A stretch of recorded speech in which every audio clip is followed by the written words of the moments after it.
Shalom, salam damai sejahtera dan sukacita dari Tuhan Yesus Kristus bagi Bapak, Ibu, Saudara sekalian. Saat ini kita masih tetap melakukan ibadah secara daring. Terus dukung di dalam doa agar pandemi COVID-19 ini segera berlalu. Ibadah hari ini berupa kebaktian penyegaran iman dengan tema kekuatan dalam kelemahan. Firman Tuhan disampaikan oleh Evangelis Binsar Maruli Sitorus dari GKKK Solo. Kiranya melalui ibadah KPI ini, iman kita terus dibangun dan tetap teguh di dalam jalani hari-hari yang penuh dengan ketidakpastian. Selamat beribadah, Tuhan memberkati. Shalom Bapak Ibu Saudara dalam Tuhan Yesus Kristus. Sungguh bersyukur bahwa pada saat ini kita masih diberi kesempatan untuk bersama-sama bersekutu, kita boleh beribadah meskipun melalui media online. Ya, seperti kita ketahui walaupun kondisi saat ini kita terbatas, kita harus berada di rumah, tidak bisa bertemu dengan saudara seiman kita di gereja, tapi kita masih perlu bersyukur atas setiap kasih Allah. Bahkan kita masih diberikan teknologi untuk kita bisa beribadah secara online. Nah, untuk itu pada saat ini saya mengajak Bapak Ibu Saudara di tempat Bapak Ibu Saudara masing-masing untuk mengambil posisi yang paling nyaman. Dan saat ini saya mengajak Bapak Ibu Saudara kita untuk mengucap syukur. Kita akan sampaikan rasa syukur kita kepada Tuhan dengan mengangkat satu pujian, yaitu bahwa Bapa, Engkau sungguh baik dalam kehidupan kami, bahkan kasih dan rahmat-Mu tidak pernah habis dalam kehidupan kami. Mari kita naikkan Bapa, Engkau sungguh baik.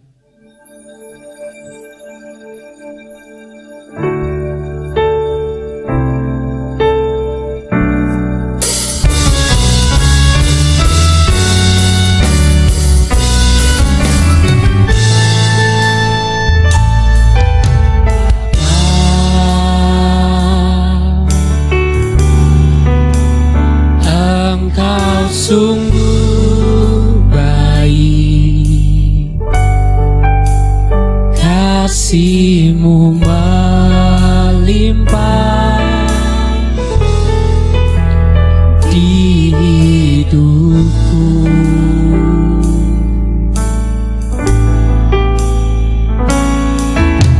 Bapa,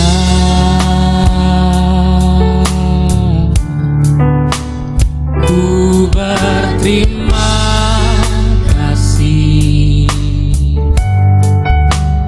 berkat-Mu hari ini yang Kau sediakan bagi. Kita naikkan syukur kita. Ku naikkan syukurku buat hari yang Kau beri. Habis-habisnya kasih dan rahmat-Mu selalu baru Tuhan, selalu baru dan tak pernah terlambat. Pertolongan-Mu besar setia-Mu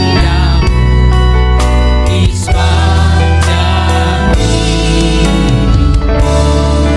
Kita mau katakan Bapa, Engkau sungguh baik dengan segala kerendahan hati kita.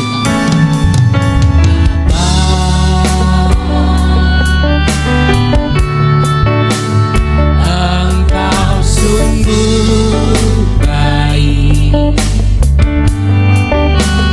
kasih-Mu melimpah di hidupku. Bapak, kami mau berterima kasih Tuhan untuk kasih-Mu. Bapa,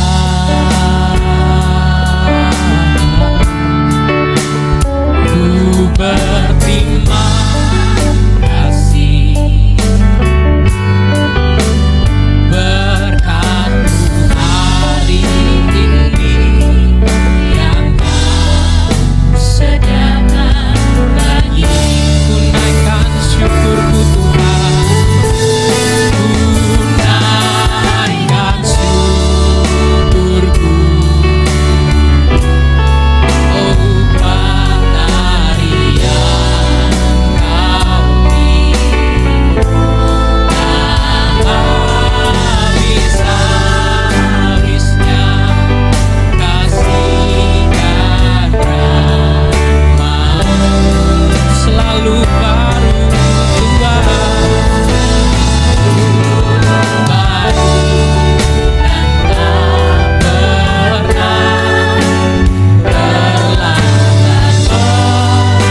Jemaat yang dikasihi oleh Tuhan Yesus Kristus, marilah kita bangkit berdiri dan kita memulai ibadah kita pada hari ini dengan sebuah pengakuan. Pertolongan kita adalah dalam nama Tuhan yang menjadikan langit dan bumi, yang tetap setia untuk selama-lamanya dan tidak meninggalkan perbuatan tangannya. Kasih karunia dan damai sejahtera dari Allah Bapa kita dan dari Tuhan Yesus Kristus menyertai kita. Amin.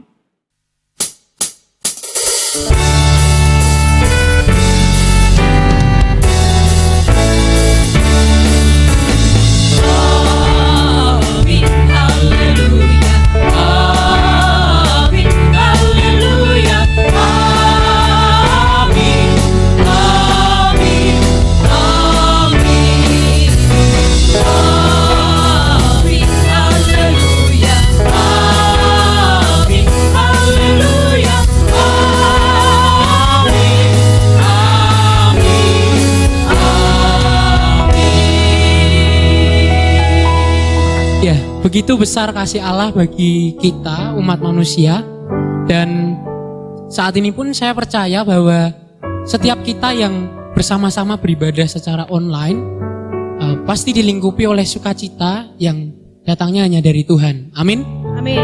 Amin. Puji Tuhan. Dan saya mengajak Bapak Ibu Saudara juga, walaupun saat ini di rumah, mari kita membagikan sukacita kita ke orang terdekat kita, bahkan keluarga kita ya mungkin saat ini.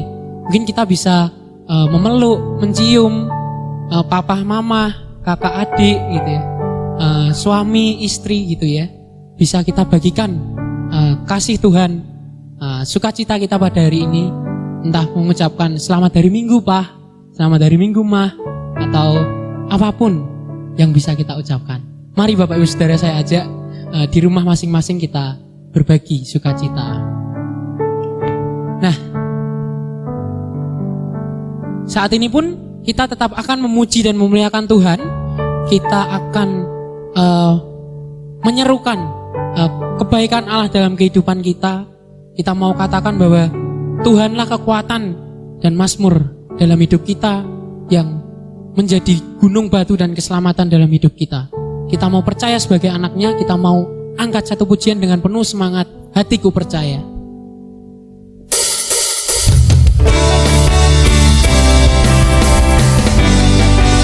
Kita mau katakan bahwa Tuhanlah kekuatan kita dan mazmur dalam kehidupan.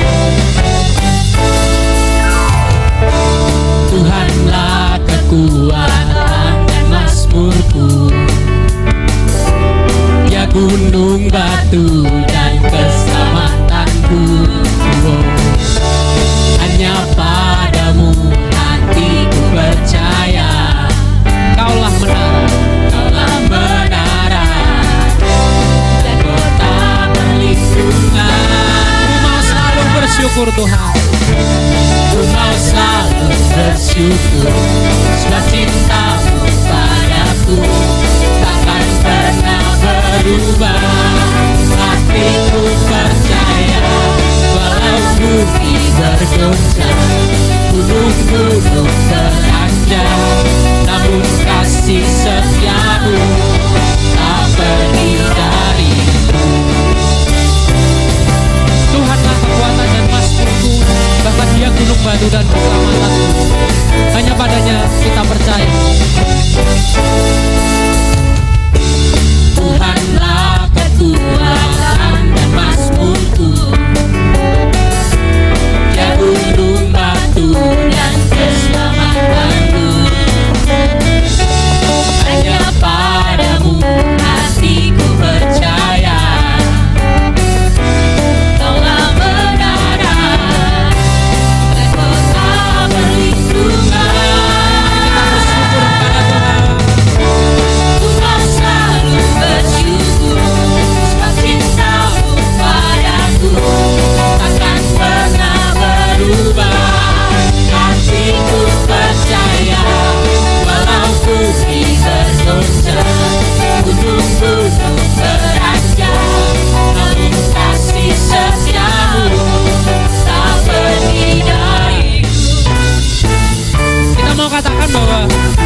yang kita puji dan nama Tuhanlah yang kita tinggikan. Mari kita katakan, Allahku dahsyat. Dari utara ke selatan terdengar pujian bagi Allah. Dari barat sampai ke timur nama Yesus disanjung tinggi. Dari pulau-pulau, lembah-lembah, gunung-gunung yang tinggi, kemuliaannya disaksikan, kebesarannya diceritakan. Yesus, nama Yesus, nama Yesus disanjung tinggi. Dari pulau-pulau, lembah-lembah, gunung-gunung yang tinggi. Allahku dahsyat, Allahku dahsyat berkuasa, seluruh bumi sujud menyembah, tinggikan nama-Mu. Allahku dahsyat berkuasa, seluruh bumi sujud menyembah, tinggikan nama-Mu.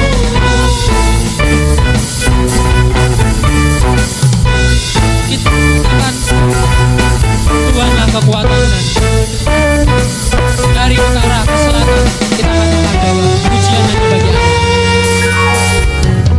Dari utara ke selatan terdengar pujian bagi Allah. Dari barat sampai ke timur nama Yesus disanjung tinggi. Dari pulau-pulau, lembah-lembah, gunung-gunung yang tinggi,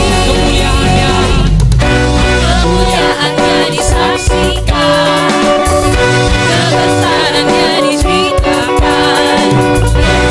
Yesus, nama Yesus, nama Yesus disanjung tinggi. Dari pulau-pulau, lembah-lembah, gunung-gunung yang tinggi, Katakan, Allahku dahsyat, Allahku dahsyat berkuasa, seluruh bumi sujud menyembah, tinggikan nama-Mu. Allahku dahsyat berkuasa, seluruh bumi sujud menyembah, tinggikan nama-Mu.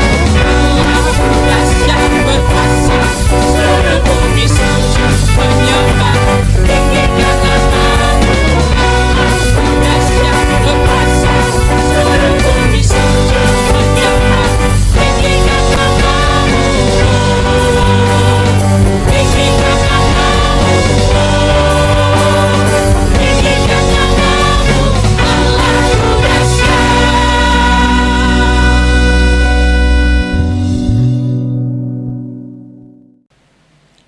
Saatnya kita memberikan persembahan sebagai rasa syukur atas pemeliharaan Tuhan sampai hari ini.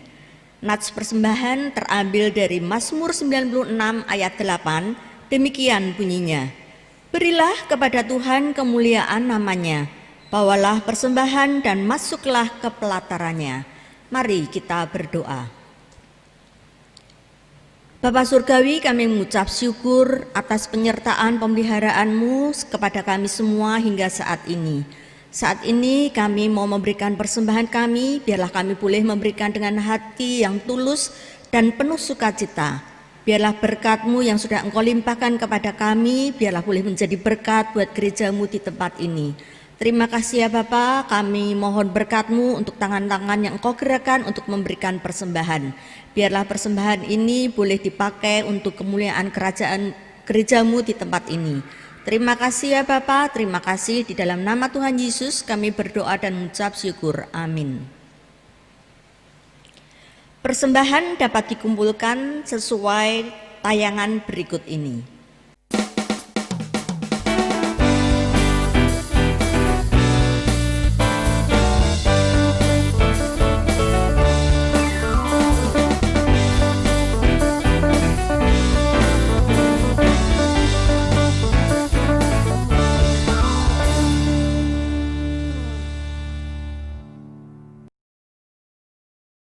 Terima kasih, Tuhan memberkati.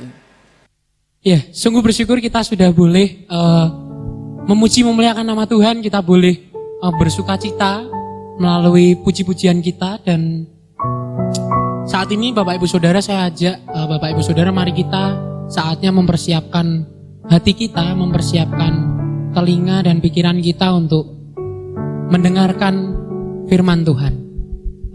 Mari kita menyediakan hati, mari kita menyiapkan hati yang terbuka untuk firman Tuhan. Kita mau angkat satu pujian, Kaulah Harapan.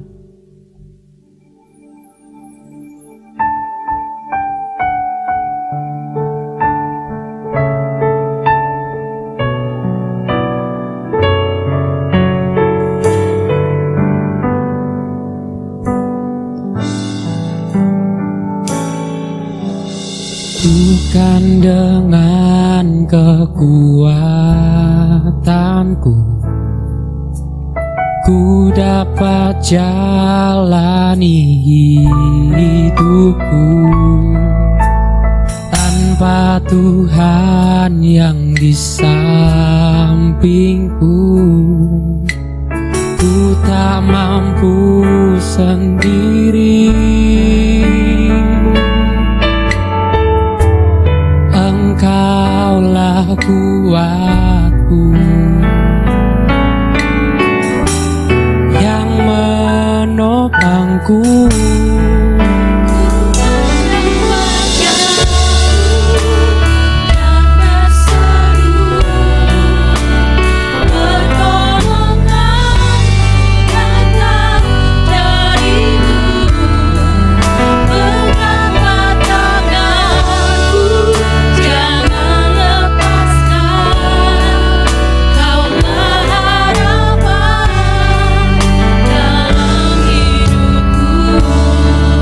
Dengan segala kerendahan hati kita katakan, bukan dengan kekuatanmu, bukan dengan kekuatanku ku dapat jalani hidupku, tanpamu Tuhan.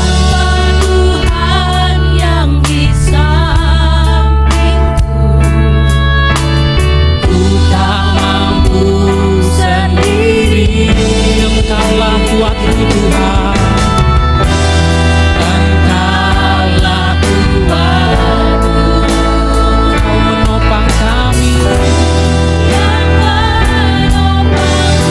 Ku pandang wajah-Mu dan berseru, pertolongan-Mu datang dari-Mu.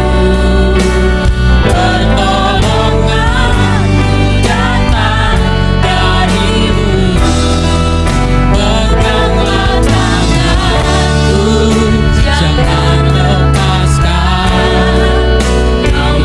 harapan dalam hidupku. Kita katakan, ku pandang wajah-Mu,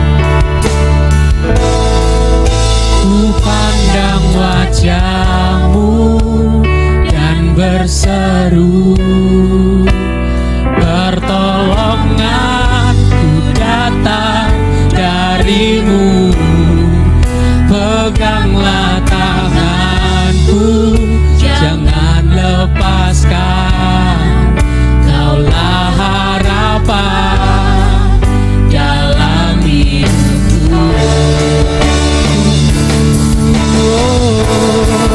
Ku pandang wajah-Mu dan berseru, hanya dari-Mu Tuhan. Pegang kami, jangan Kau lepaskan, Kaulah harapan dalam hidupku, Kaulah harapan dalam hidupku, Kaulah harapan dalam hidupku. Terima kasih Tuhan.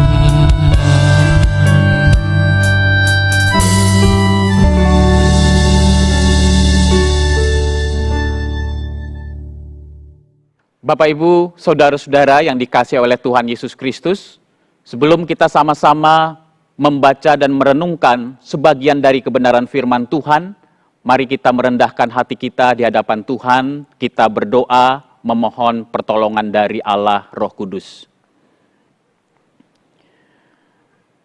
Bapa di surga, pada saat ini ya Tuhan kami datang ke hadapan-Mu, kami sungguh rindu setiap kali kami mengikuti ibadah seperti ini.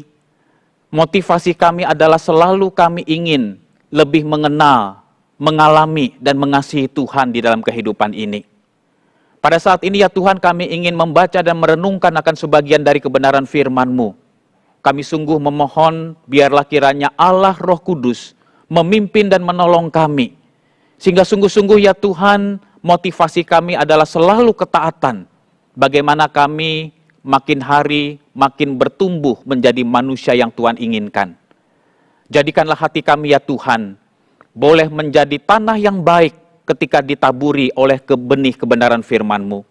Dan mampukan kami oleh pertolongan Allah Roh Kudus, bukan saja sebagai pendengar-pendengar firman yang setia, tetapi terlebih lagi sebagai pelaku-pelaku sabda Allah di dalam kehidupan kami sehari-hari. Terima kasih ya Tuhan, terpujilah nama-Mu.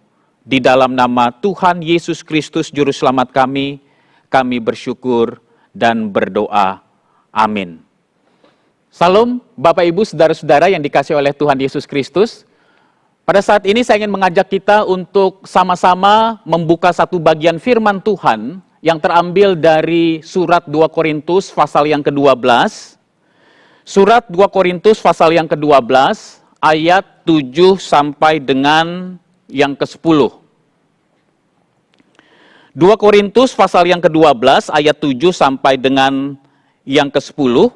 Di dalam bagian ini Rasul Paulus berkata, "Dan supaya aku jangan meninggikan diri karena penyataan-penyataan yang luar biasa itu, maka aku diberi suatu duri di dalam dagingku, yaitu seorang utusan iblis untuk menggocok aku, supaya aku jangan meninggikan diri.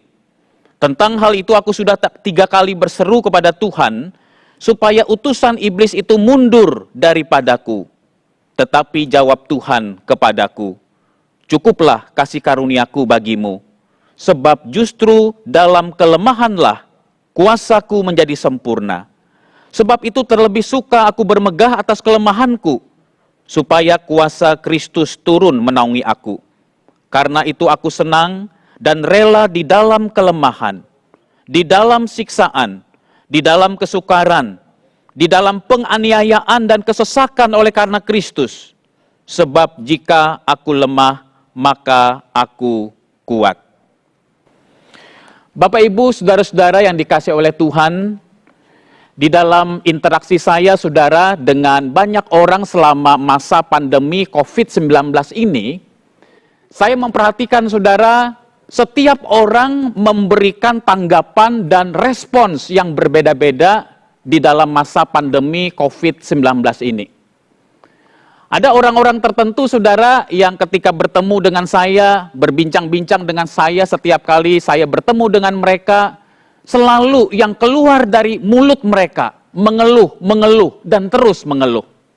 "Pak, gara-gara virus corona ini, Pak, kehidupan ekonomi kami hancur berantakan.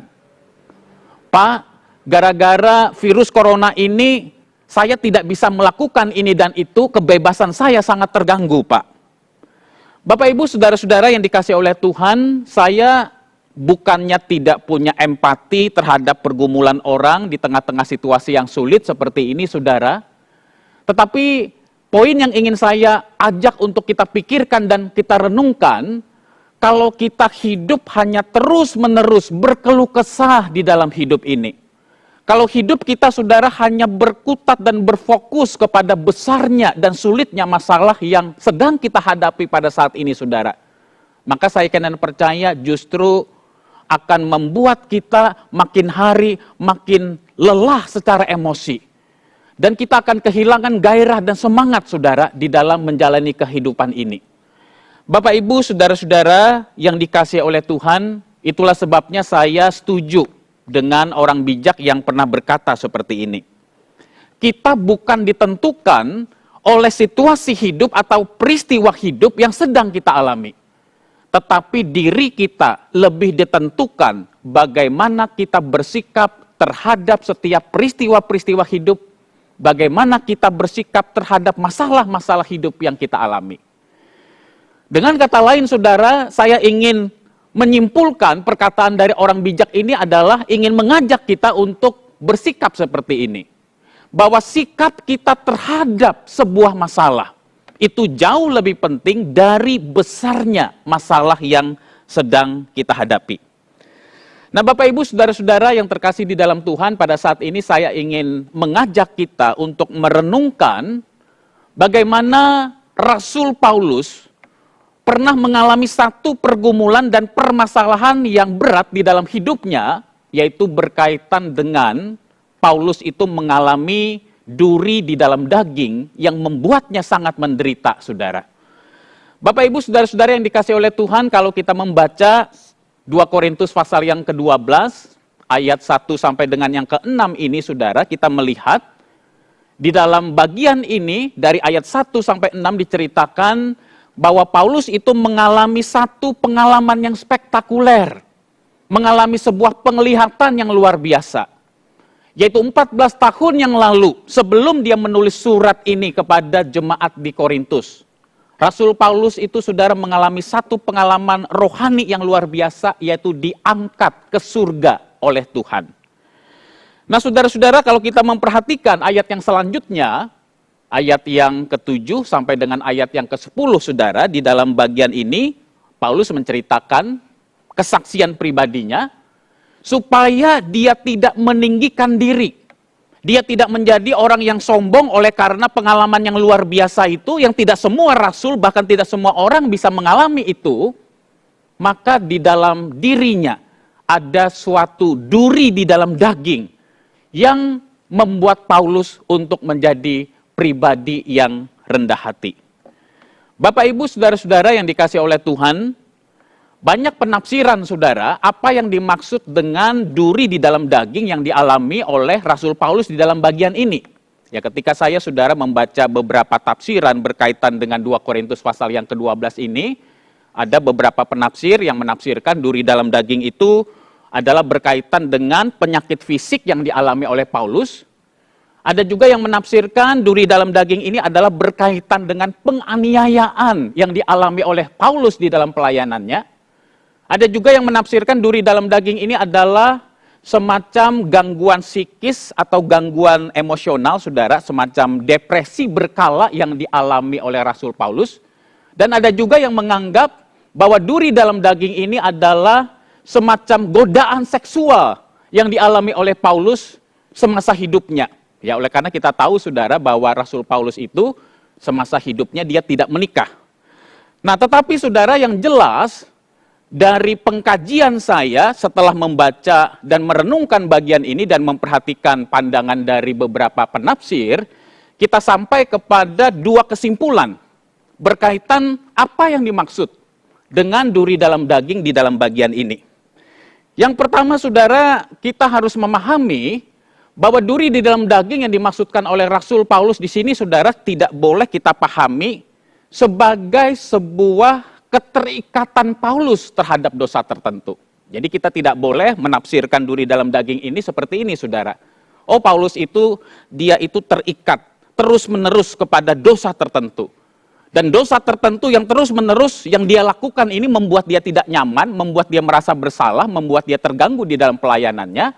Lalu dia berdoa, berseru kepada Tuhan dan meminta kepada Tuhan supaya dia dilepaskan dari keterikatan terhadap dosa tertentu itu. Bukan itu, saudara, yang dimaksud dengan duri dalam daging ini. Lalu yang kedua, saudara, kita memang tidak mengetahui dan tidak bisa memastikan 100%. Sebenarnya apa yang dimaksud dengan duri di dalam daging di dalam bagian ini? Apakah seperti yang tadi saya jelaskan, itu merujuk kepada penyakit fisik yang dialami oleh Paulus, ataukah penganiayaan dan kesulitan tekanan dalam pelayanannya, atau apapun, saudara? Kita tidak tahu pasti. Tapi poinnya adalah, duri di dalam daging ini adalah sesuatu yang sangat mengganggu Paulus. Sesuatu yang membuat hidupnya tidak nyaman. Duri di dalam daging ini adalah sesuatu yang membuat Paulus, saudara, sangat menderita. Kalau duri dalam daging ini, saudara, tidak membuat dia menderita, tidak mungkin Paulus itu berkali-kali berdoa kepada Tuhan supaya duri dalam daging itu dicabut di dalam dirinya. Bapak, Ibu, saudara-saudara yang dikasihi oleh Tuhan, permintaan dari Rasul Paulus kepada Tuhan supaya duri dalam daging ini dicabut di dalam dirinya, saudara. Saya pikir itu adalah sebuah permintaan yang sangat wajar sekali. Misalnya, saudara, kalau saya ya di dalam usia yang muda ini, saya mengalami satu penyakit yang membuat saya tidak efektif dan tidak produktif lagi di dalam melayani. Maka wajar saja dan manusiawi sekali dan normal sekali kalau saya berseru berdoa kepada Tuhan, Tuhan tolong sembuhkan saya. Karena dengan kondisi fisik seperti ini, dengan sakit yang saya alami ini, maka tidak mungkin saya bisa melayani jemaat dengan baik. Saya justru bukan melayani jemaat, tetapi justru dilayani oleh jemaat. Maka saudara, saya percaya ketika Paulus juga meminta kepada Tuhan, berdoa berkali-kali kepada Tuhan supaya duri di dalam daging ini, di dalam tubuhnya dicabut oleh Tuhan. Itu adalah sebuah permintaan yang sangat normal, sangat wajar, dan sangat manusiawi sekali. Saudara-saudara yang dikasihi oleh Tuhan, kalau kita membaca, saudara, di dalam bagian ini, dikatakan, saudara, bahwa Paulus berdoa 3 kali kepada Tuhan. Nah, saudara, istilah 3 kali di sini jangan dipahami secara literal atau secara harafiah. Seolah-olah, saudara, Paulus itu berdoa meminta kepada Tuhan, itu hanya 3 kali. Berdoa pertama, berdoa kedua, berdoa ketiga, selesai, saudara. Saya yakin dan percaya Paulus yang mengajarkan bahwa di dalam meminta kepada Tuhan, berdoa kepada Tuhan, apalagi yang diminta ini adalah sesuatu yang sangat normal dan sangat manusiawi sekali, kita diajak untuk tekun meminta dan tekun berdoa. Saudara-saudara, istilah 3 kali berdoa di dalam bagian ini, saudara, itu sebenarnya adalah sebuah ungkapan yang umum pada masa itu, yang ingin menunjukkan bahwa Paulus sebenarnya sudah berkali-kali, Paulus sudah sering kali berdoa kepada Tuhan meminta supaya duri di dalam daging ini dicabut di dalam dirinya. Nah, saudara-saudara, tetapi menarik sekali permintaan dari seorang rasul besar yang dicatat oleh Alkitab. Permintaan dari seorang rasul besar seperti Paulus yang dipakai oleh Tuhan untuk mengadakan tanda-tanda mujizat untuk meneguhkan otoritas kerasulannya. Tuhan tidak mengabulkan permintaan Rasul Paulus ini. Bapak, Ibu, saudara-saudara yang dikasihi oleh Tuhan, di sini, saudara, kita belajar bahwa permintaan kita kepada Tuhan yang kelihatannya sangat masuk akal, yang kelihatannya sangat normal, yang kelihatannya sangat manusiawi sekali, saudara, belum tentu itu dikabulkan oleh Tuhan. Bukan oleh karena Tuhan tidak sayang dengan kita. Bukan oleh karena Tuhan tidak peduli dengan kita. Tetapi Tuhan punya rencana dan punya pemikiran yang jauh lebih besar dari pemikiran dan hikmat kita sebagai manusia yang sangat terbatas. Bapak, Ibu, saudara-saudara, pada saat ini saya ingin mengajak kita untuk belajar 2 hal di dalam kaitan dengan pengalaman Rasul Paulus berkaitan dengan duri di dalam daging yang dia alami di dalam hidupnya, saudara. Yang pertama, saudara, pelajaran yang bisa kita ambil dari kisah Rasul Paulus ini adalah di mata Allah, saudara, kondisi kerohanian kita, karakter kita, iman kita, itu jauh lebih penting dan jauh lebih menjadi konsentrasi perhatian Allah dibandingkan dengan kondisi fisik kita. Saudara-saudara, pernyataan ini bukan berarti, saudara, Allah itu lebih suka, lebih senang melihat kita itu sakit-sakitan, menderita, ketimbang sehat. Bukan itu, saudara. Pernyataan ini juga bukan bermaksud Allah itu senang kalau kita mengalami kesulitan, penderitaan yang berat di dalam hidup ini ketimbang kita bahagia. Bukan itu yang saya maksudkan. Tetapi yang saya maksudkan di dalam bagian ini adalah kita harus melihat bahwa yang menjadi fokus Allah, yang menjadi konsentrasi Allah di dalam hidupmu dan hidupku adalah membawa kita untuk makin mengenal Dia. membawa engkau dan saya untuk makin mengasihi Dia. Yang menjadi konsentrasi dan fokus Allah di dalam hidupmu dan hidupku adalah supaya kita itu makin hari karakter kita makin bertumbuh seperti Tuhan kita Yesus Kristus. Bapak Ibu saudara-saudara yang dikasih oleh Tuhan, saya membayangkan saudara kalau misalnya diadakan sidang gereja-gereja di Yerusalem pada masa itu. Lalu di dalam sidang raya gereja-gereja Yerusalem ini diadakan semacam Noble Award, yaitu pemilihan siapa dari sekian banyak rasul atau sekian banyak hamba Tuhan yang melayani pada saat itu yang dianggap layak untuk menerima penghargaan oleh karena prestasi-prestasi pelayanannya yang sangat luar biasa. Maka saya percaya saudara kalau misalnya Noble Award ini diadakan khusus untuk rasul-rasul dan khusus untuk pelayan-pelayan Tuhan pada abad pertama itu saudara, pilihan akan jatuh kepada Rasul Paulus sebagai seorang hamba Tuhan yang dianggap memiliki dedikasi dan pelayanan yang luar biasa. Oleh karena apa saudara, kalau kita lihat track record, prestasi-prestasi pelayanan Paulus itu luar biasa saudara. Yang pertama kita bisa tahu bahwa Rasul Paulus itu mendirikan begitu banyak gereja-gereja, merintis gereja-gereja saudara, khususnya di Asia Kecil. Yang kedua saudara kita melihat Paulus itu tidak pernah undur sedikit pun dalam pelayanan. Apalagi ngambek saudara di dalam pelayanan, tersinggung sedikit lalu tidak lagi pelayanan di gereja. Paulus tidak pernah melakukan hal itu. Paulus menyerahkan dirinya. Bahkan dikatakan di dalam bagian-bagian Alkitab dia pernah mengalami karam kapal, dia pernah mengalami kedinginan, dia pernah mengalami kelaparan. Dia tidak enggan untuk mempertaruhkan nyawanya demi pelayanan dan berita Injil yang dia kabarkan. Saudara-saudara, kelebihan lain saudara saya percaya dibandingkan dengan rasul-rasul lain seperti Petrus, seperti Yakobus, Yohanes. Rasul Paulus itu memiliki kelebihan secara intelektual, saudara. Dia adalah orang yang sangat terdidik, orang yang sangat pintar, orang yang memiliki pengetahuan yang begitu dalam tentang firman Tuhan, dan pengalaman pribadi yang luar biasa dengan Tuhan. Itulah sebabnya, saudara, tidak heran kalau kita melihat 27 kitab di dalam perjanjian baru. Maka sebagian besar kitab-kitab yang ada di dalam perjanjian baru ini ditulis oleh Rasul Paulus di dalam ilham Roh Kudus. Dan yang terakhir, saudara, kita melihat hal yang luar biasa di dalam pengalaman Paulus adalah yang dicatat di dalam bagian ini, bahwa Paulus itu pernah mengalami satu vision, penglihatan, dia diangkat ke surga oleh Tuhan. Dan tidak ada rasul-rasul yang lain, saudara, yang mengalami pengalaman-pengalaman yang luar biasa seperti ini. Di sini, saudara, kita bisa menyimpulkan betapa luar biasa Rasul Paulus, betapa hebatnya Rasul Paulus, saudara. Tetapi saudara, Tuhan sadar bahwa prestasi-prestasi dia, pengalaman-pengalaman rohani yang luar biasa yang dialami oleh Paulus ini, dapat membuat Paulus itu menjadi tinggi hati, dapat membuat Paulus itu menjadi orang yang sombong rohani, oleh karena dia memiliki kelebihan-kelebihan dibandingkan dengan rohaniwan, dibandingkan dengan rasul-rasul lain pada saat itu. Itulah sebabnya Tuhan mengizinkan adanya duri di dalam daging yang ditanggung oleh Paulus ini untuk membuat Paulus rendah hati, untuk membuat Paulus menyadari bahwa di luar kasih karunia Tuhan, di luar anugerah Tuhan, dia tidak bisa berbuat apa-apa di dalam kehidupan ini.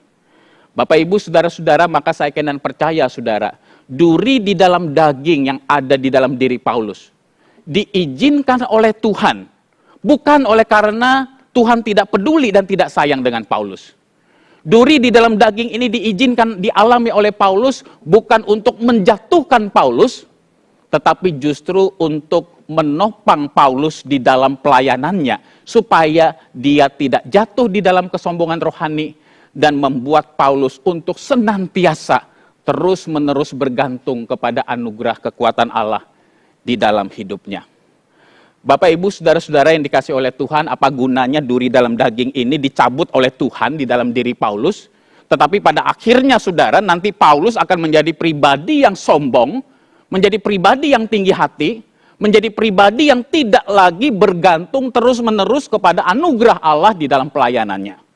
Maka saya percaya saudara-saudara, Tuhan tahu yang terbaik yang menjadi kebutuhan Rasul Paulus.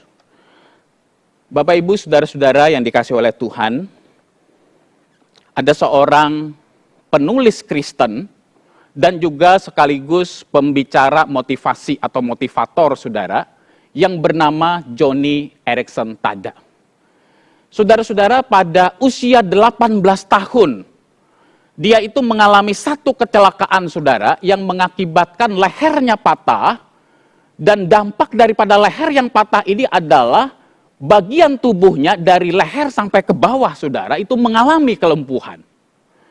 Joni Eareckson Tada ini saudara sampai sekarang dia masih hidup, dia sekarang sudah berumur 70 tahun, berarti saudara dihitung sejak dia lumpuh usia 18 sampai dengan sekarang, dia sudah mengalami kelumpuhan sekitar 52 tahun. Saudara-saudara, kalau kita membaca riwayat biografi dari Joni Eareckson Tada ini saudara, dia selalu berdoa dan berharap kepada Tuhan, meminta mujizat kesembuhan dari Tuhan. Salah satu ayat firman Tuhan atau bagian firman Tuhan yang suka dia baca itu adalah di dalam Injil Yohanes pasal yang ke-5, yaitu berbicara tentang mujizat kesembuhan oleh orang-orang yang dialami di kolam Bethesda. Tetapi saudara, dia terus berdoa, minta kesembuhan, minta mujizat dari Tuhan. Dia percaya Allah masih mampu melakukan mujizat sampai dengan saat ini. Jawaban doanya tidak kunjung dijawab oleh Tuhan. Dan di dalam perenungan pribadi dia, bersama dengan Tuhan di tengah pergumulan ini saudara, di dalam sebuah konferensi dia pernah mengucapkan kalimat ini. Untuk apa sebenarnya saya hidup? Apa sebenarnya tujuan dan konsentrasi Allah di dalam hidup saya?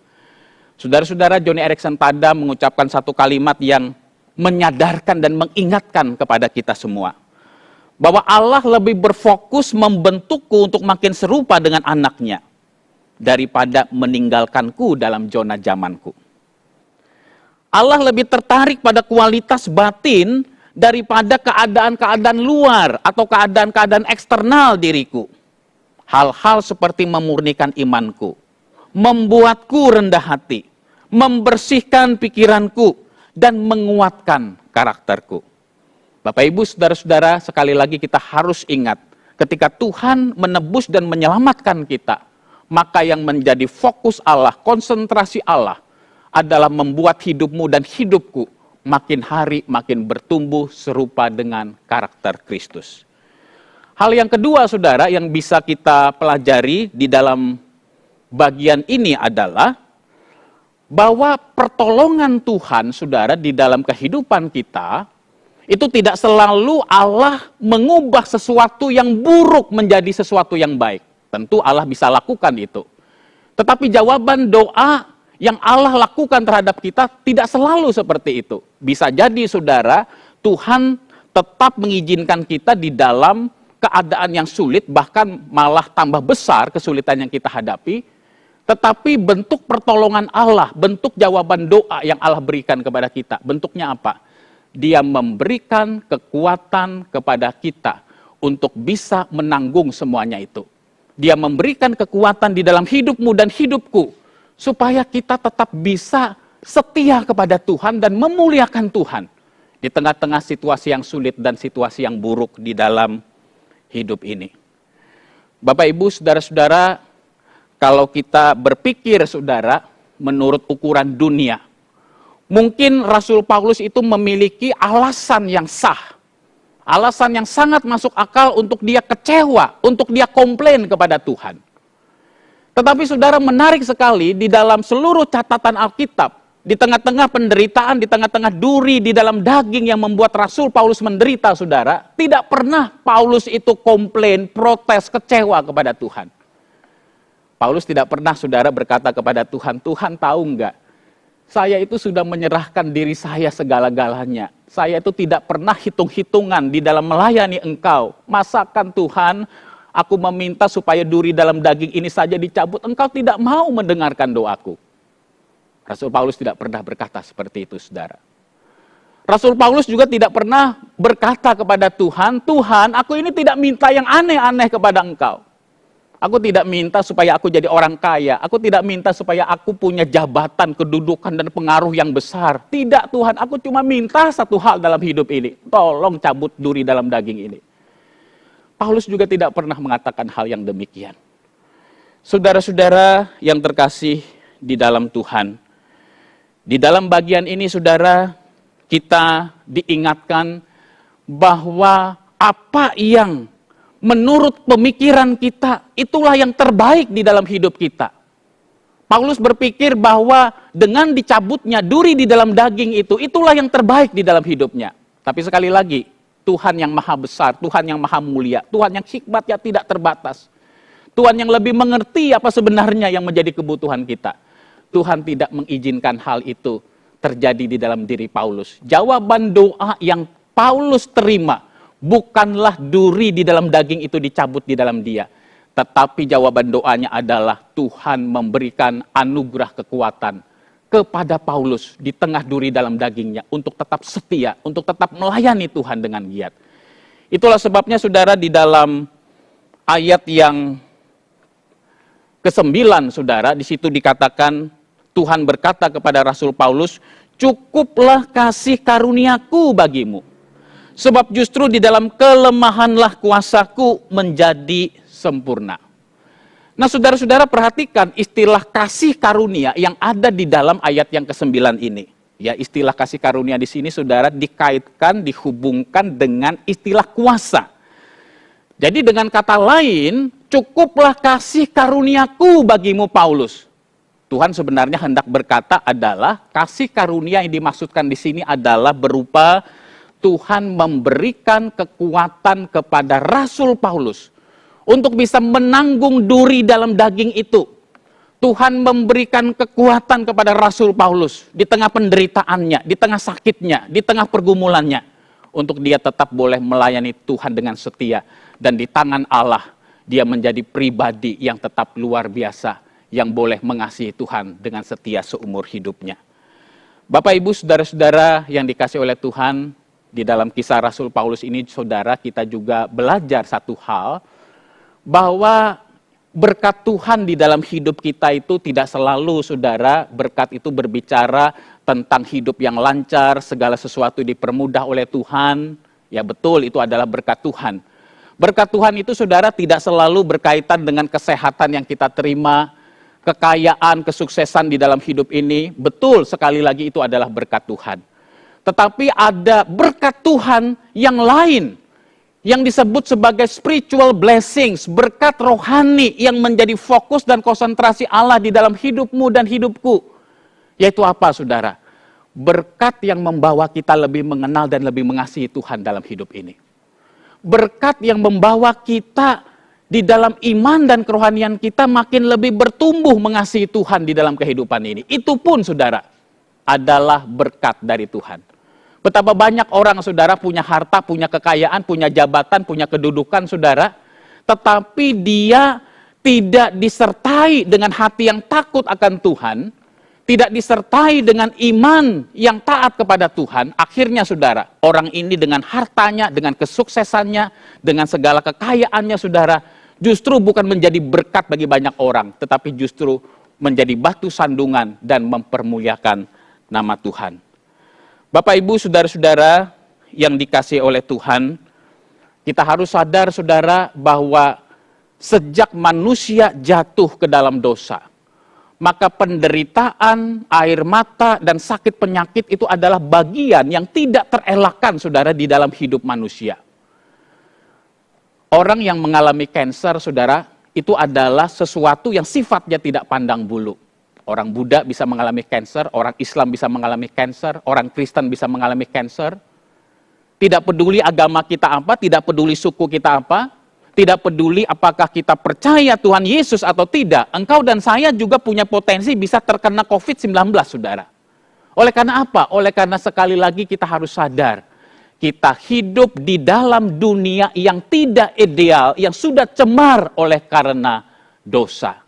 Dan dosa mengakibatkan impact-nya salah satunya adalah adanya penderitaan, kesulitan hidup, dan sakit penyakit di dalam dunia ini.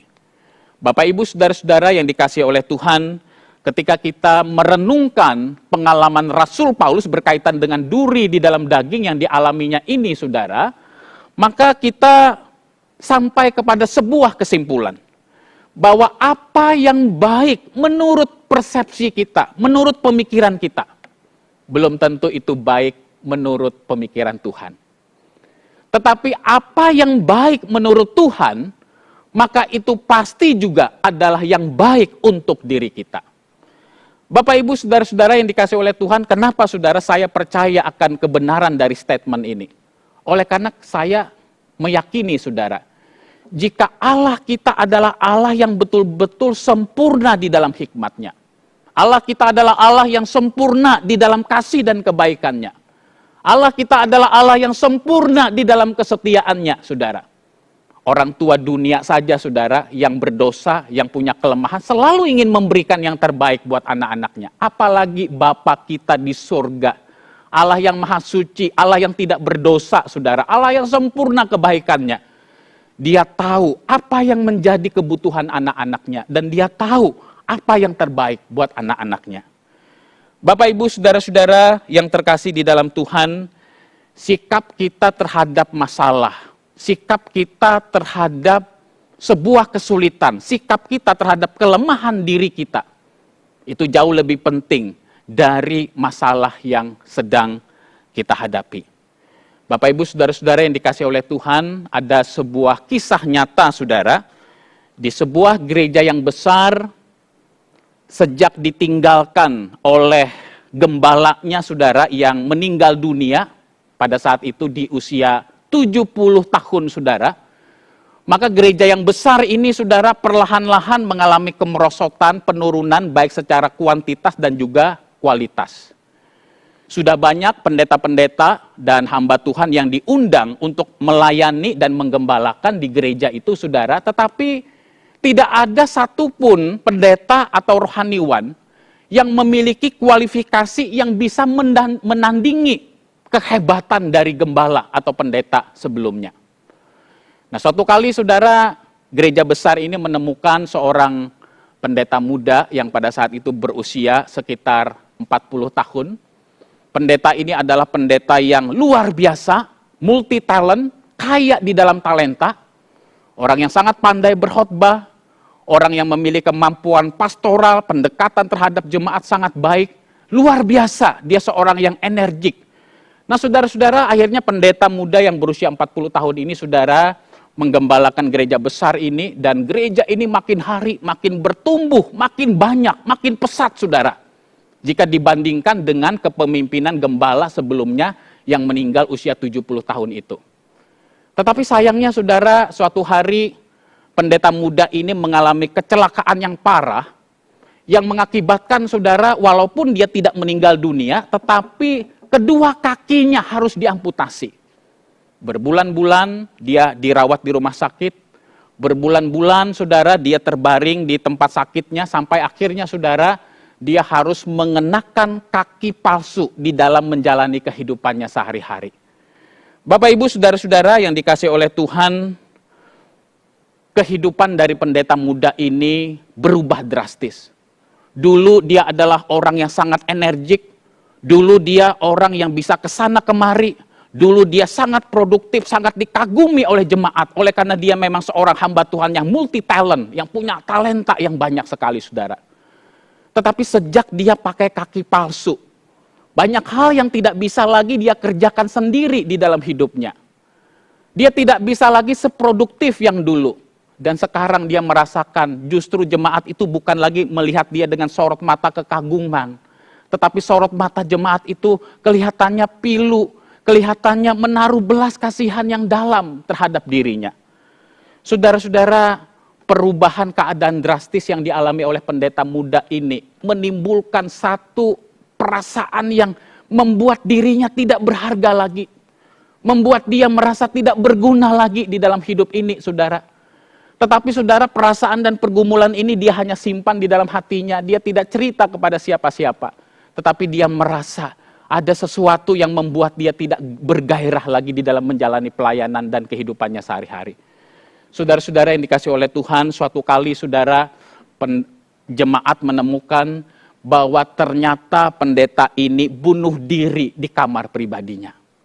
Saudara-saudara, ketika ditemukan pendeta muda ini bunuh diri di kamar pribadinya, saudara, di situ ditemukan sepucuk surat.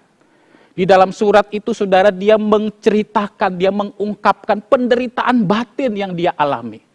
Dia merasa sekarang saya sudah menjadi seorang hamba Tuhan, seorang pendeta yang tidak berguna lagi. Jemaat sekarang setiap kali melihat saya dengan kedua kaki palsu saya yang saya seret-seret, mereka hanya berbelas kasihan. Dan saya rasanya tidak nyaman di dalam situasi seperti ini. Akhirnya saudara, dia mengambil keputusan bunuh diri. Oleh karena dia tidak ingin dirinya hanya semata-mata menjadi objek belas kasihan jemaat. Menjadi pribadi yang tidak berguna lagi di dalam kehidupan ini.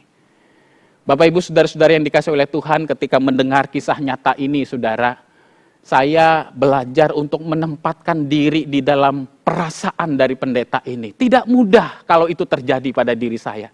Betapa tidak mudahnya dari orang yang sangat berguna, dari orang yang sangat dicari-cari jemaat, dari orang yang sangat bisa memberikan banyak hal di dalam hidup ini, menjadi seseorang pribadi yang sangat rapuh dan yang tidak berdaya dengan dua kaki palsu yang diseret-seret, dan ada aktivitas-aktivitas yang tidak bisa dilakukan lagi. Tetapi saudara, saya mencoba untuk merenungkan dan memikirkan, seandainya saja pendeta muda ini bisa berdamai dengan kecacatan dirinya. Seandainya saja saudara, pendeta muda ini bisa berdamai dengan kelemahan fisik yang dia alami. Maka saya percaya saudara, di tangan Allah yang maha kuasa, di tangan Allah yang penuh anugerah, tetap ada buah-buah pelayanan yang bisa dikerjakan oleh pendeta ini di hadapan Tuhan. Saudara-saudara, seorang sosiolog, ahli ilmu sosial dari Prancis, saudara, yang bernama Émile Durkheim, dia pernah melakukan penelitian dan pengkajian mengapa ada orang-orang yang memutuskan bunuh diri di dalam hidupnya. Nah saudara, dari hasil penelitian ini, Émile Durkheim dia mengatakan bahwa sebagian besar orang-orang itu memutuskan untuk bunuh diri di dalam hidupnya adalah oleh karena ketiadaan dan kehilangan makna hidup dan kehilangan perasaan berharga di dalam hidup ini. Itulah sebabnya Émile Durkheim, saudara, dia mengatakan bahwa perasaan berharga, perasaan bahwa diri kita itu bernilai di dalam hidup ini, itu adalah merupakan dasar untuk bertahan di dalam kehidupan ini. Bapak Ibu saudara-saudara yang dikasihi oleh Tuhan, hati yang kosong, jiwa yang hampa itu adalah sebuah masalah besar saudara di dalam hidup manusia. Seorang apologet, pembela iman Kristen yang terkenal saudara, yang bernama Dr. Ravi Zacharias, dia pernah mengucapkan kalimat seperti ini. Kesenangan duniawi itu bisa memberikan kepuasan sementara di dalam kehidupan kita. Tetapi pada titik tertentu, kita akan mengalami kekosongan hati di dalam hidup ini. Dan kekosongan hati merupakan lahan yang subur bagi tumbuhnya dosa dan kecanduan. Bapak Ibu saudara-saudara, di dalam diri kita saudara, itu punya satu kebutuhan untuk mengejar yang namanya rasa aman di dalam kehidupan ini, dan memiliki satu rasa kebergunaan dan keberhargaan di dalam hidup ini. Seringkali saudara, sayangnya kita mengejar dan mencari rasa aman di dalam hidup ini, mengejar dan mencari keberhargaan dan kebermaknaan hidup kita ini saudara melalui apa? Melalui harta yang kita miliki. Kita merasa saudara makin banyak harta kita, makin banyak deposito kita, makin banyak kekayaan kita makin aman di dalam hidup ini. Makin sedikit saudara kekayaan kita merasa kita kurang nyaman dan kurang aman di dalam hidup ini. Makin banyak harta kita merasa diri kita berharga, diri kita bernilai, tetapi makin sedikit harta kita merasa saudara kita kurang berharga dan kurang bernilai di dalam hidup ini. Saudara-saudara, seringkali kita juga mengejar keberhargaan dan kebermaknaan diri kita melalui apa saudara? Melalui prestasi-prestasi dan pencapaian-pencapaian yang kita raih di dalam hidup ini. Makin banyak prestasi kita, makin besar penerimaan dan pengakuan orang lain terhadap diri kita. Kita merasa kita makin berharga, kita merasa makin bernilai di dalam hidup ini. Tetapi makin kecil prestasi kita, makin sedikit dan makin kurang pengakuan dan penerimaan orang lain atas diri kita. Kita merasa kurang bermakna dan kurang berharga diri kita. Saudara-saudara, saya tidak mengatakan bahwa sebagai orang Kristen, saudara, kita tidak perlu berprestasi dalam hidup ini. Saya tidak mengatakan, saudara, sebagai orang Kristen kita tidak perlu untuk melakukan do the best yang terbaik di dalam hidup ini. Bukan itu poin yang saya ingin tekankan. Tetapi poin yang ingin saya tekankan adalah keliru sekali jikalau kita sebagai orang Kristen, sebagai orang percaya, meletakkan rasa aman kita, meletakkan dan mendasarkan keberhargaan dan kebermaknaan diri kita hanya kepada harta benda, kepada penerimaan dan pengakuan orang, kepada prestasi-prestasi yang kita raih di dalam hidup ini. Oleh karena apa, saudara? Oleh karena segala sesuatu itu bisa berubah. Harta kita, saudara, bisa berubah. Kesehatan kita juga bisa berubah. Pengakuan dan penerimaan orang lain juga di dalam hidup kita itu juga bisa berubah. Segala sesuatu itu sifatnya berubah dan tidak menentu, saudara. Saudara-saudara yang terkasih di dalam Tuhan, maka kalau kita, saudara, sebagai orang percaya mendasarkan, menggantungkan rasa aman kita, rasa harga diri kita, rasa kebermaknaan diri kita kepada hal-hal yang saya sebutkan tadi, hal-hal yang sifatnya bisa berubah, saudara, maka kita akan mengalami kekecewaan di dalam hidup ini. Kita akan banyak mengalami kepahitan di dalam hidup ini. Kita akan merasa, saudara, kita sudah melakukan banyak hal di dalam hidup ini, tetapi orang tidak menghargai dan tidak menghormati kita sebagaimana seharusnya. Saudara-saudara yang dikasih oleh Tuhan, Kristuslah sumber rasa aman di dalam hidup kita. Kristuslah sumber kepuasan dan kebahagiaan di dalam kehidupan kita. Saudara-saudara, Kristuslah yang merupakan sumber kebermaknaan di dalam hidup kita.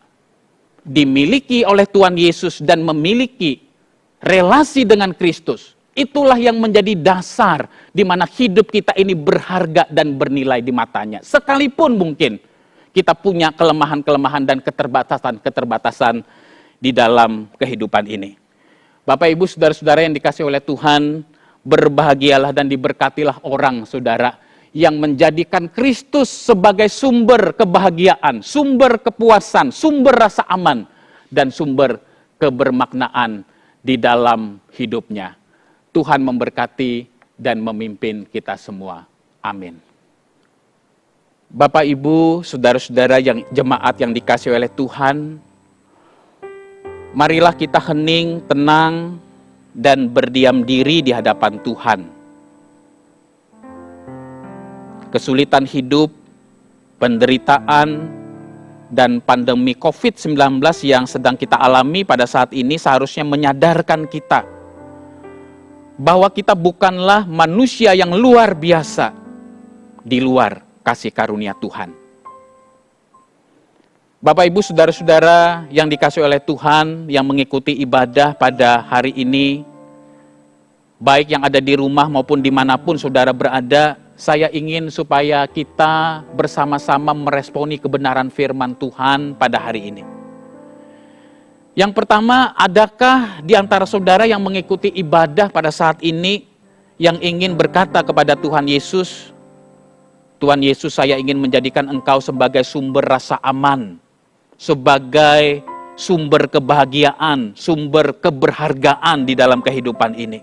Ampuni saya Tuhan jika selama ini saya meletakkan keberhargaan, kebermaknaan, dan rasa aman diri saya kepada sesuatu yang salah. Tuhan, biarlah Engkau menjadi Raja yang memimpin, yang mengendalikan seluruh arah perjalanan hidup saya. Saudara-saudara, jika ada di antara saudara yang mempunyai kerinduan yang demikian, berdoalah secara pribadi kepada Tuhan dan taruhlah tangan kanan saudara di dada saudara. Saudara berbicara kepada Tuhan, mengungkapkan isi hati kepada Tuhan. Yang kedua, saudara, mungkin saudara yang hadir pada saat ini datang dengan berbagai macam permasalahan, pergumulan hidup, beban berat, sakit penyakit di dalam kehidupan ini. Mungkin saudara memiliki masalah ekonomi yang berat, saudara mengalami PHK, kehilangan pekerjaan, Saudara mungkin sedang dililit oleh hutang, tidak tahu bagaimana cara membayar hutang di dalam situasi sulit seperti ini. Mari kita datang kepada Tuhan, kita berseru kepada Tuhan, kita mohon belas kasihan Tuhan Yesus supaya kita dimampukan untuk menyikapi dengan tepat setiap pergumulan kehidupan ini. Bukan dengan cara kita, tetapi dengan cara Tuhan sendiri. Mari saudara, taruhlah tangan kananmu di dadamu. Kita berdoa kepada Tuhan sebagai tanda penyerahan pribadi kita ke hadapan Tuhan.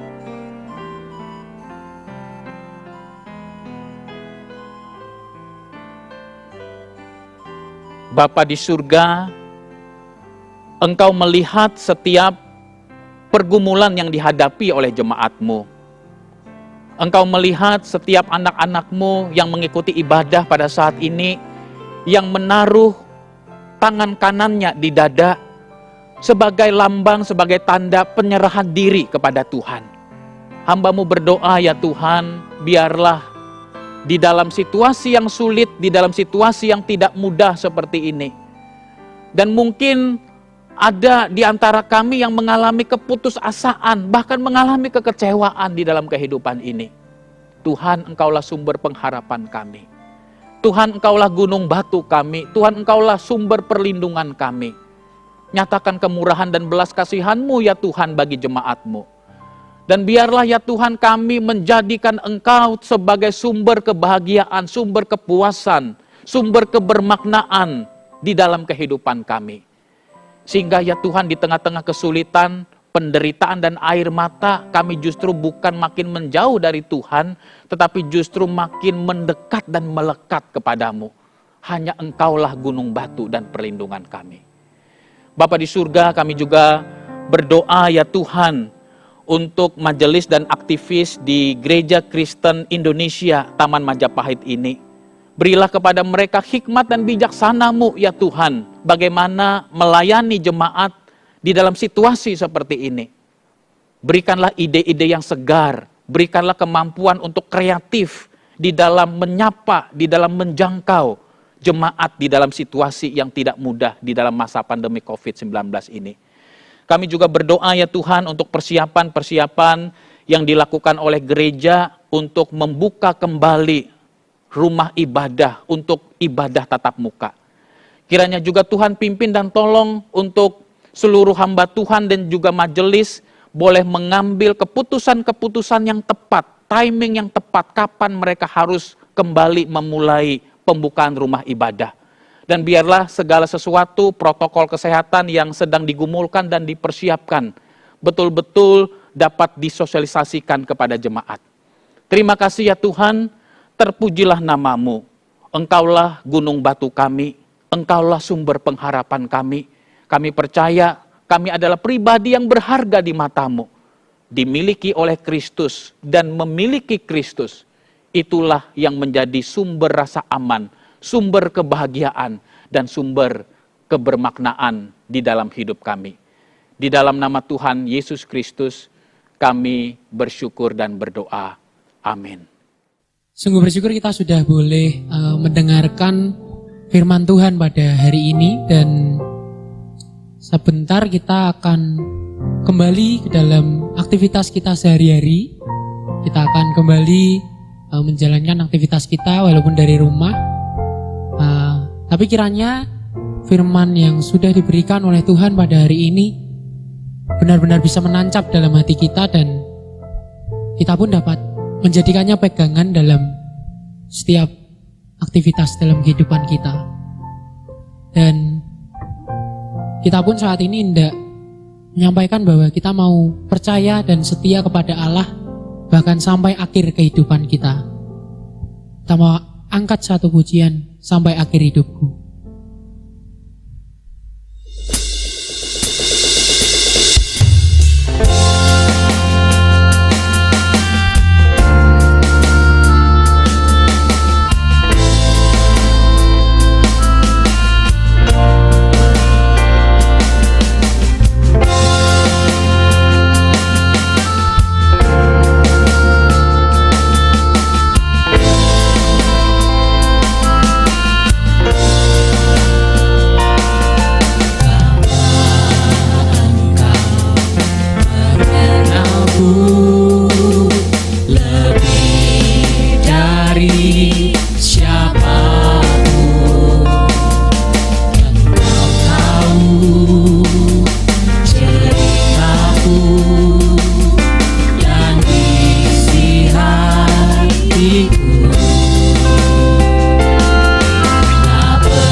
indah. Kini aku percaya tiada yang mustahil bagimu. Kuasamu kuatkanku, dasarku berharap.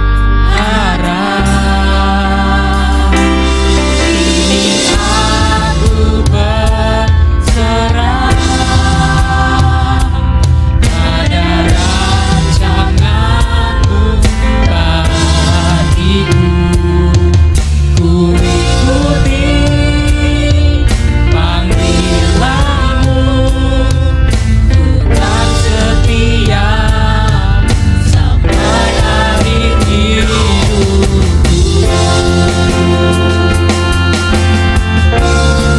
Memang hanya Bapa yang mengenal kita, dan biar kita setia dalam setiap aktivitas kita.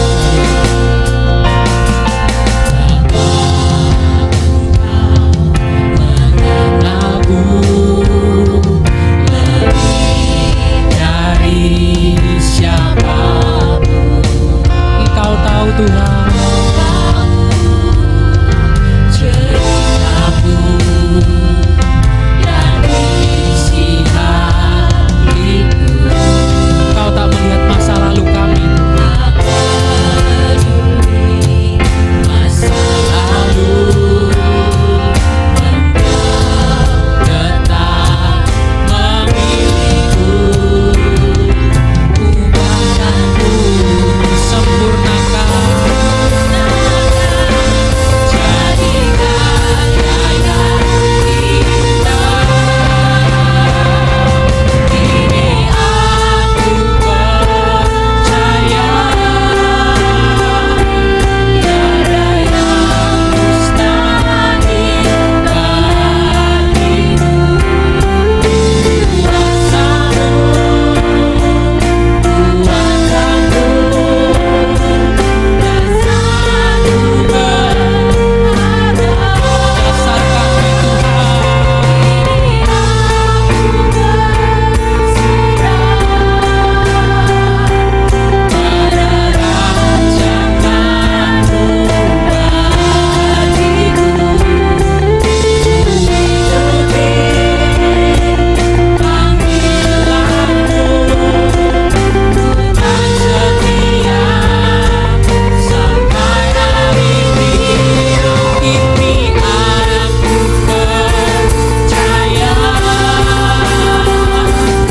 tiada yang mustahil bagimu.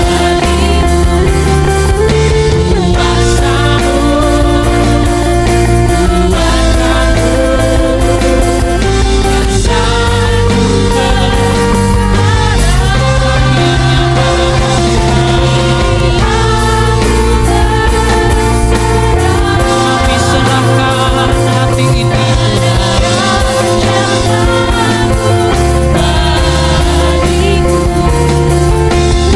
Ikuti panggilanmu, Engkau setia sampai akhir hidupku. Kita mau mengikuti panggilan Tuhan. Ku ikuti panggilanmu, ku kan setia sampai akhir hidupku.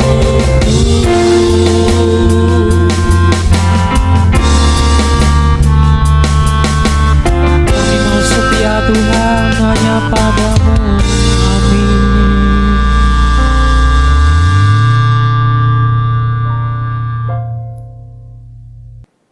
Bapak Ibu jemaat yang dikasihi oleh Tuhan, marilah kita bangkit berdiri, kita akan mengakhiri ibadah kita pada hari ini dan kita memohon berkat dan penyertaan Tuhan di dalam kehidupan kita. Kiranya kasih Allah Bapa yang tidak berkesudahan, anugerah dari Tuhan kita Yesus Kristus, penyertaan, penghiburan, pimpinan, dan kekuatan dari Allah Roh Kudus berkat dari Allah Tritunggal kiranya dicurahkan atas kita semua, mulai hari ini bahkan sampai selama-lamanya. Amin.